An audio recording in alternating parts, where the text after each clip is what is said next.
Hi everyone, I'm Karina and I am so excited to participate in this with you on Vaughan Williams' Fantasia on a Theme by Thomas Tallis. This is a piece that I love dearly. I played it when I was a little girl in youth orchestra and played it many times since then. And it was a bizarre thing for me to stand here in my living room and sort of conduct the piece to my own singing and then send it over to our amazing teachers and to the incredible Nicola Benedetti, who is putting this whole thing together with these amazing musicians who have recorded a bass recording.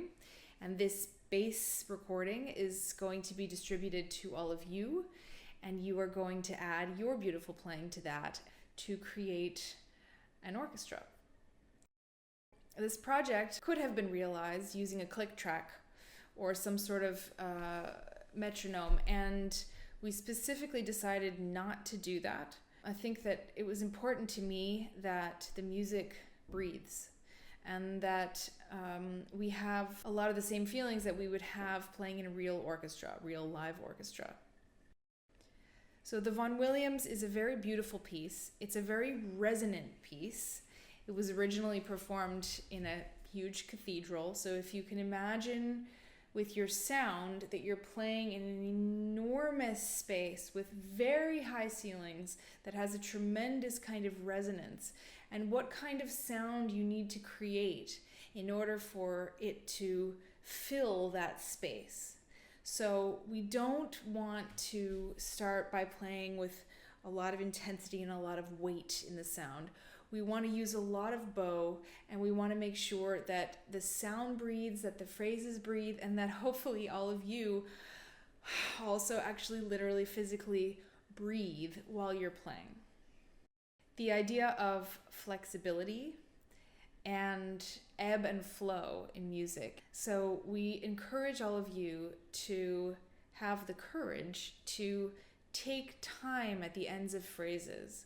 Let one phrase finish before you go on to the next, and really give a moment of just slight hesitation before going on to the next thing, where you could imagine that the sound you're hearing coming through your headphones is actually coming from a lot of musicians sitting around you, and that you are just waiting slightly before you go on, so that you are staying sort of within this group dynamic and within the motion of the group like a giant wave. So Vaughan Williams has written some very specific things in the score that indicate sometimes what he would like in certain moments. You'll see words like sostenuto. So he wants a very sustained kind of sound in a sense of long line. You'll see tranquillo at the end, towards the end. So he wants this to be extremely calm. The tranquillo is also paired with a pianissimo. So very soft, very intimate, very calm.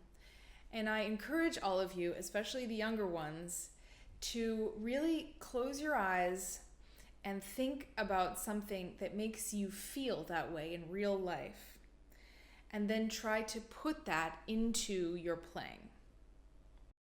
I would also be so happy if everyone would learn from this something about the idea of resistance in the sound when you have a group of people playing all at the same time, and when the sound needs resistance and intensity and depth, and when the sound needs lightness and needs to move, when there actually needs to be motion, not just getting faster, but motion in the actual sound itself. And we're going to work on that, and we're going to talk about that as the project continues. So there are a couple of things that I want to stress in this project for all of you. I think it's important that even though we're not in a room together, that we can find a way to emulate that feeling and to recreate the feeling of playing in orchestra with a lot of other people around you.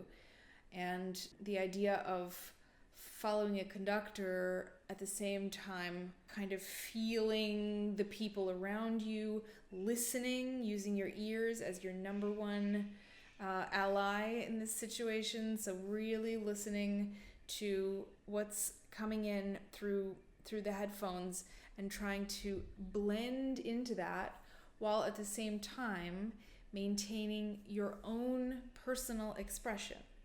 And this is something that's a very delicate balance that professional orchestra musicians learn over many, many years of playing in orchestra. And it's the idea of the balance between emoting yourself and playing the way that you believe the music should go and what you think it means, but also being able to follow the conductor and go along with what everyone's doing around you. And combining those things, there is a very happy marriage between those two things, but it's tricky to find. And so I encourage you to be very patient with yourselves and take the time to think about that, to figure it out, to try over and over again, and to really think about the feelings that you are transporting with this music, and think about your own feelings and the feelings that you want to put into this piece. So the most important thing is enjoy yourself, have fun. I hope that you learn something from this. I hope that it gives you the sense that you actually are playing in orchestra, that you actually are surrounded by people. I think that's the thing that we all want the most right now. And so this is a beautiful way of experiencing that a little bit in our minds. And I can't wait to see you all there.